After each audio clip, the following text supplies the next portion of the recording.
بسم الله الرحمن الرحيم طاسين ميم.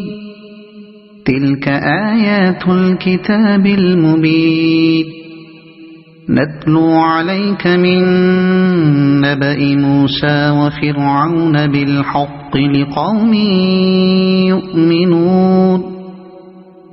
إن فرعون علا في الأرض وجعل أهلها شيعا يستضعف طائفة منهم يذبح أبناءهم ويستحيي نساءهم إنه كان من المفسدين. ونريد أن نمن على الذين استضعفوا في الأرض ونجعلهم أئمة ونجعلهم الوارثين ونمكن لهم في الأرض ونري فرعون وهامان وجنودهما منهم ما كانوا يحذرون. وأوحينا إلى أم موسى أن أرضعيه فإذا خفت عليه فألقيه في اليم ولا تخافي ولا تحزني إنا رادوه إليك وجاعلوه من المرسلين. فالتقطه آل فرعون ليكون لهم عدوا وحزنا إن فرعون وهامان وجنودهما كانوا خاطئين. وقالت امرأة فرعون قرة عين لي ولك لا تقتلوه عسى أن ينفعنا أو نتخذه ولدا وهم لا يشعرون. وأصبح فؤاد أم موسى فارغا إن كادت لتبدي به لولا أن ربطنا على قلبها لتكون من المؤمنين. وقالت لأخته قصيه فبصرت به عن جنب وهم لا يشعرون. وحرمنا عليه المراضع من قبل فقالت هل أدلكم على أهل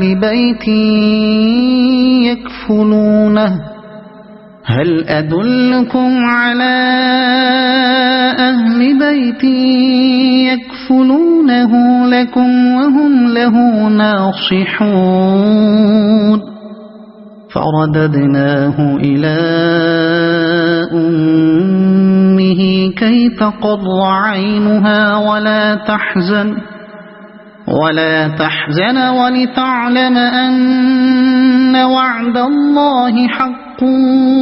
ولكن أكثرهم لا يعلمون. ولما بلغ أشده واستوى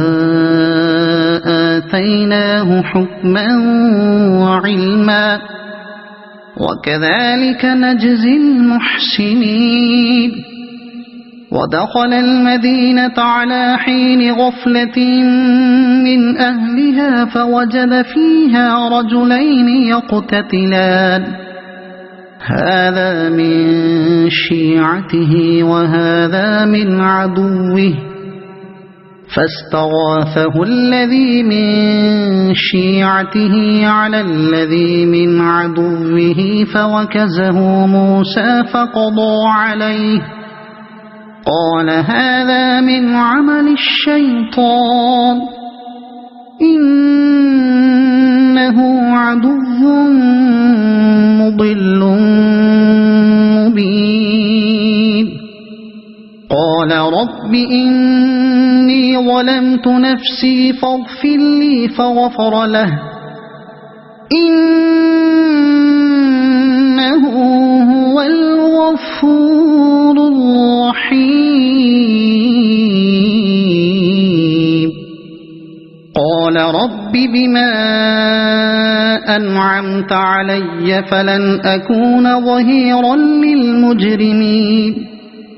فأصبح في المدينة خائفا يترقب فإذا الذي استنصره بالأمس يستصرخه قال له موسى إنك لغوي مبين فلما أن أراد أن يبطش بالذي هو عدو لهما قال يا موسى أتريد أن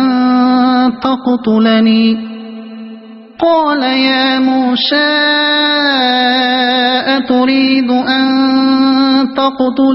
كما قتلت نفسا بالأمس إن تريد إلا أن تكون جبارا في الأرض وما تريد أن تكون من المصلحين وجاء رجل من أقصى المدينة يسعى قال يا موسى إن الملأ يأتمرون بك ليقتلوك فاخرج إني لك من الناصحين فخرج منها خائفا يترقب قال رب نجني من القوم الظالمين ولما توجه تلقاء مدين قال عسى ربي أن يهديني سواء السبيل ولما ورد ماء مدين وجد عليه أمة من الناس يسقون ووجد من دونهم امرأتين تذودان قال ما خطبكما قالتا لا نسقي حتى يصدر الرعاء وأبونا شيخ كبير فسقى لهما ثم تولى إلى الظل فقال رب إني لما أنزلت إلي من خير فقير فجاءته إحداهما تمشي على استحياء قالت إن أبي يدعوك ليجزيك أجر ما سقيت لنا فلما جاءه وقص عليه القصص قال لا تخف نجوت من القوم الظالمين قالت إحداهما يا أبت استأجره إن خير من استأجرت القوي الأمين قال إني أريد أن أنكحك إحدى ابنتي هاتين على أن تأجرني 8 حجج فإن أتممت 10 فمن عندك وما أريد أن أشق عليك ستجدني إن شاء الله من الصالحين قال ذلك بيني وبينك أيما الأجلين قضيت فلا عدوان علي والله على ما نقول وكيل فلما قضى موسى الأجل وسار بأهله آنس من جانب الطور نارا قال لأهلهم كثوا إني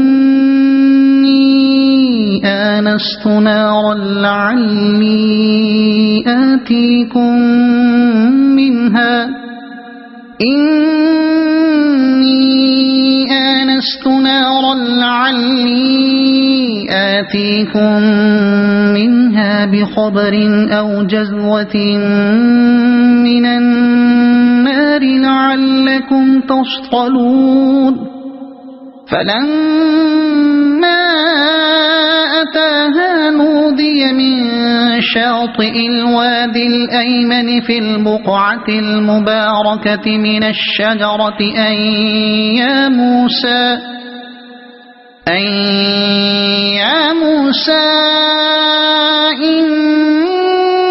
إني أنا الله رب العالمين وأن ألق عصاك فلما رآها تهتز كأنها جان ولا مدبرا ولم يعقب يا موسى أقبل ولا تخف إنك من الآمنين أسلك يدك في جيبك تخرج بيضاء من غير سوء واضمم إليك جناحك من الرهب فذلك برهانان من ربك إلى فرعون وملئه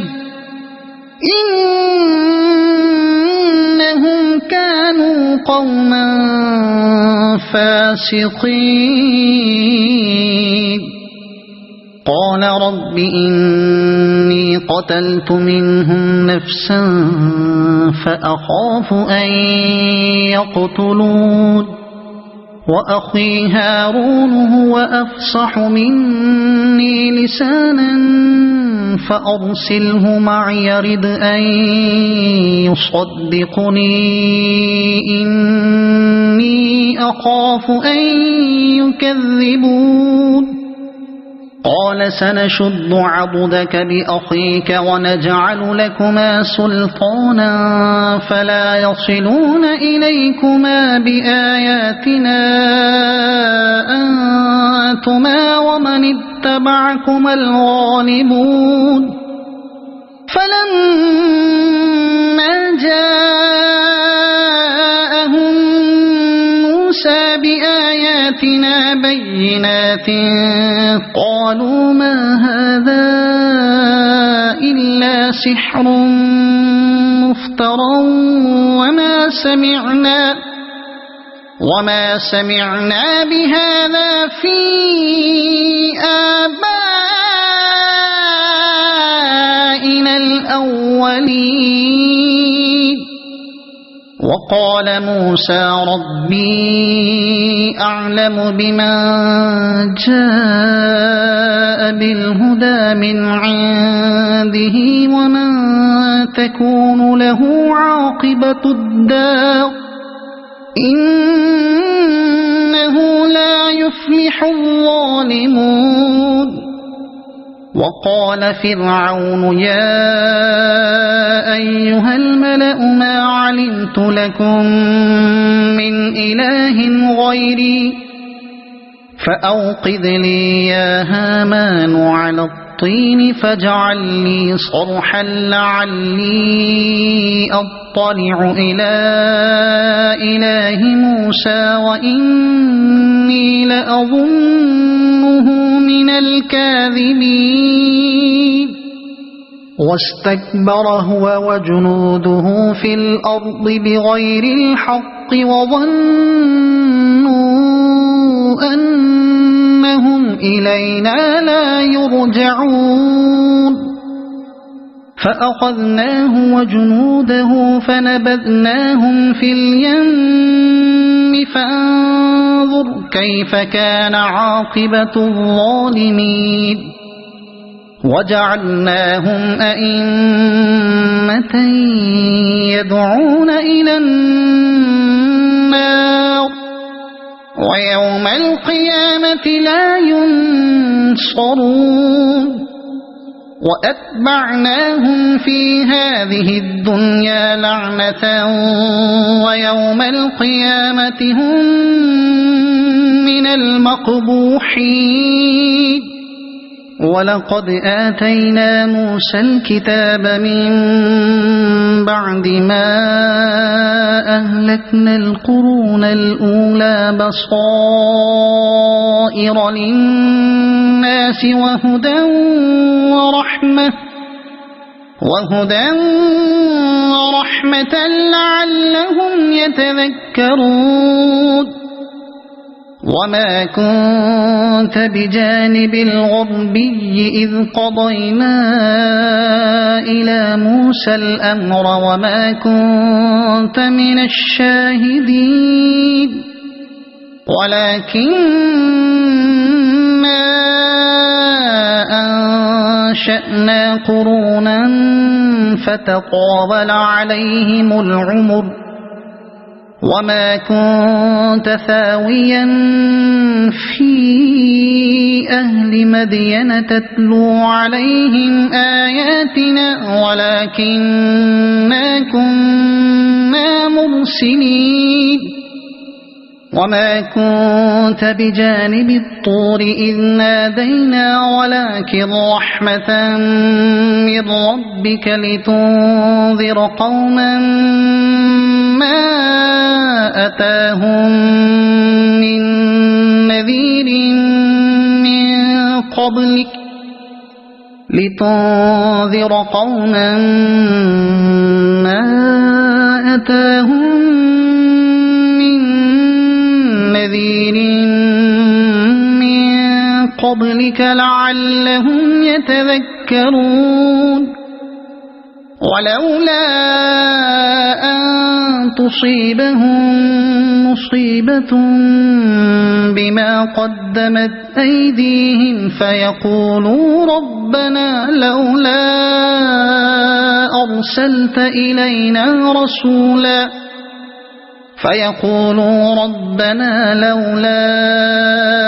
أرسلت إلينا رسولا فنتبع آياتك ونكون من المؤمنين فلما جاءهم الحق من عندنا قالوا لولا أوتي مثل ما أوتي موسى أولم يكفروا بما أوتي موسى من قبل قالوا سحران تظاهرا وقالوا إنا بكل كافرون قل فأتوا بكتاب من عند الله هو أهدى منهما أتبعه إن كنتم صادقين فإن لم يستجيبوا لك فاعلم أنما يتبعون أهواءهم ومن أضل ممن اتبع هواه بغير هدى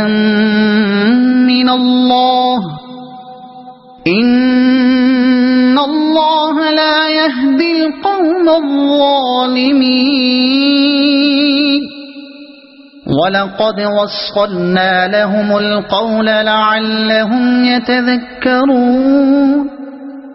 الذين آتيناهم الكتاب من قبله هم به يؤمنون وإذا يتلى عليهم قالوا آمنا به إنه الحق من ربنا إنا كنا من قبله مسلمين أولئك يؤتون أجرهم مرتين بما صبروا ويدرؤون بالحسنة السيئة ومما رزقناهم ينفقون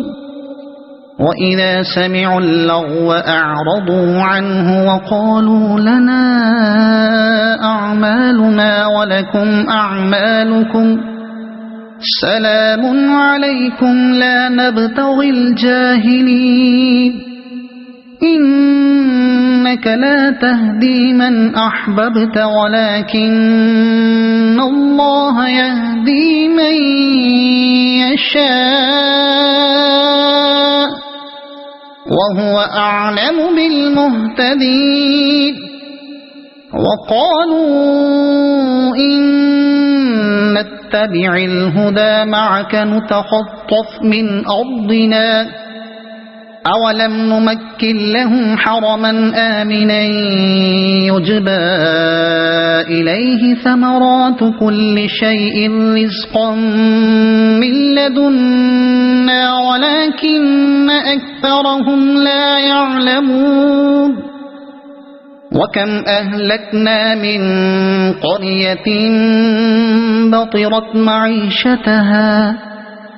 فتلك مساكنهم لم تسكن من بعدهم إلا قليلا وكنا نحن الوارثين وما كان ربك مهلك القرى حتى يبعث في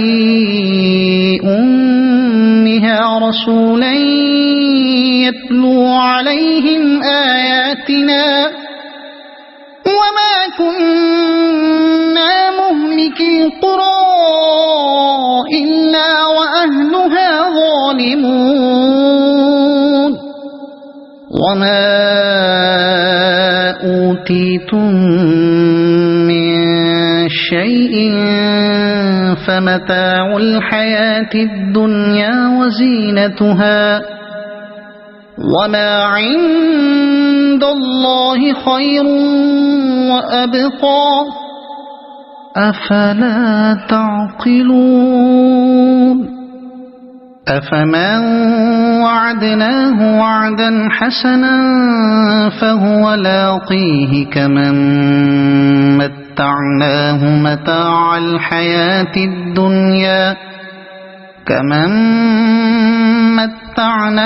متاع الحياة الدنيا ثم هو يوم القيامة من المحضرين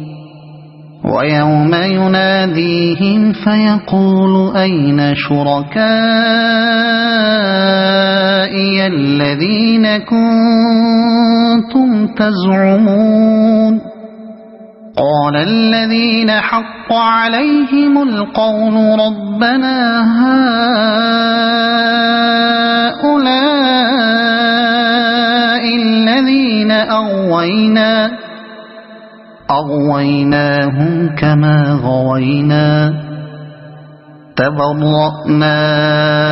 إليك ما كانوا إيانا يعبدون وقيل ادعوا شركاءكم فدعوهم فلم يستجيبوا لهم ورأوا العذاب لو أنهم كانوا يهتدون ويوم يناديهم فيقول ماذا أجبتم المرسلين فعميت عليهم الأنباء يومئذ فهم لا يتساءلون فأما من تاب وآمن وعمل صالحا فعسى أن يكون من المفلحين وربك يخلق ما يشاء ويختار ما كان لهم الخيرة سبحان الله وتعالى عما يشركون وربك يعلم ما تكن صدورهم وما يعلنون وهو الله لا إله إلا هو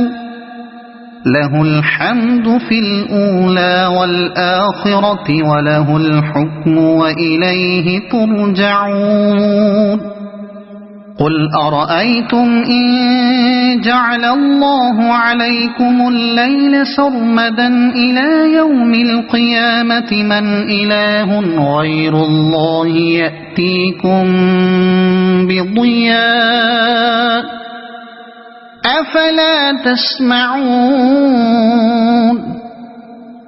قل أرأيتم إن جعل الله عليكم النهار سرمدا إلى يوم القيامة من إله غير الله يأتيكم بليل تسكنون فيه أفلا تبصرون ومن رحمته جعل لكم الليل والنهار لتسكنوا فيه ولتبتغوا من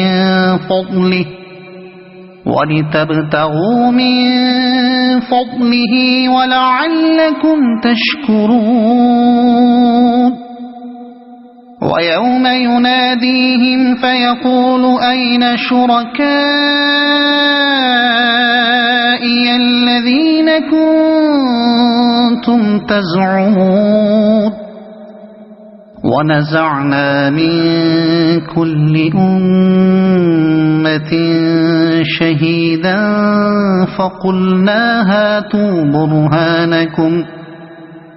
فقلنا هاتوا برهانكم فعلموا أن الحق لله وضل عنهم ما كانوا يفترون إن قارون كان من قوم موسى فبغى عليهم وآتيناه من الكنوز ما إن مفاتحه لتنوء بالعصبة أولي القوة إذ قال له قومه لا تفرح إن الله لا يحب الفرحين وابتغ فيما آتاك الله الدار الآخرة ولا تنس نصيبك من الدنيا وأحسن كما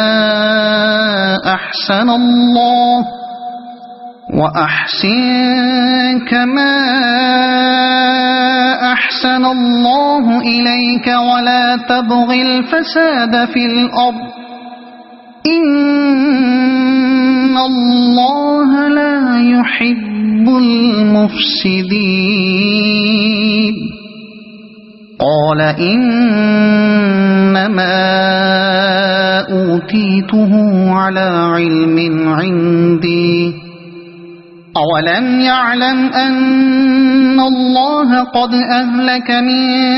قبله من القرون من هو أشد منه قوة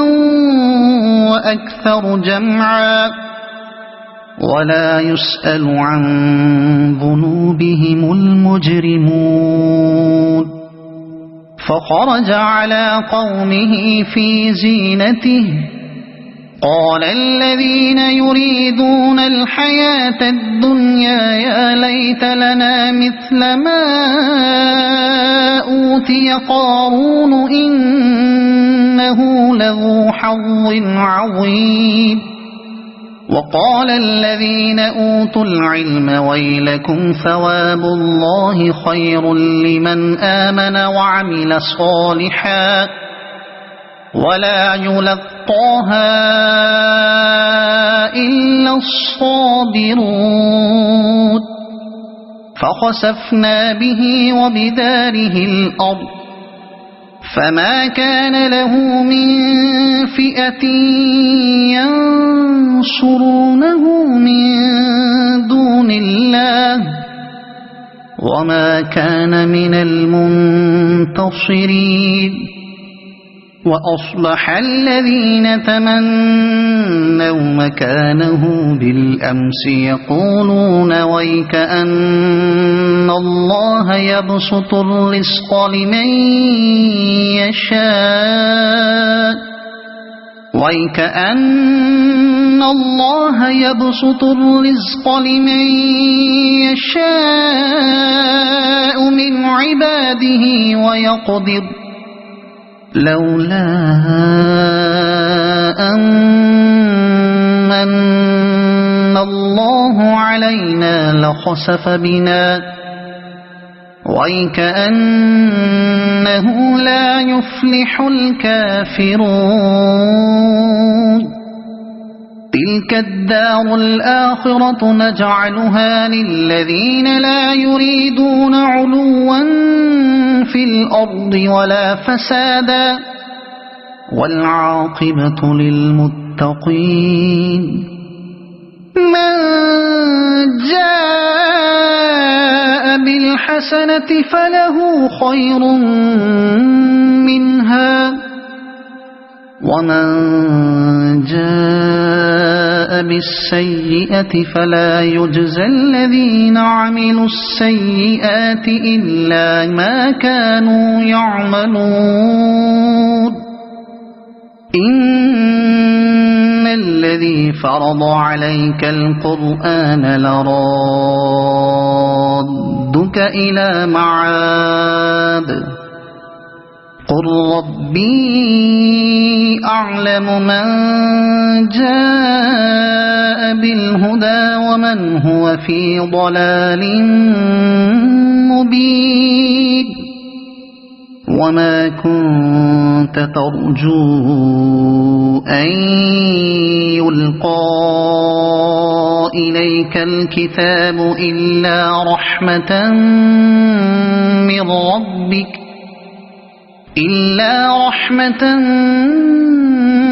من ربك فلا تكونن ظهيرا للكافرين ولا يصدنك عن آيات الله بعد إذ أنزلت إليك وادع إلى ربك ولا تكونن من المشركين ولا تدع مع الله إلها آخر لا إله إلا هو كل شيء هالك إلا وجهه له الحكم وإليه ترجعون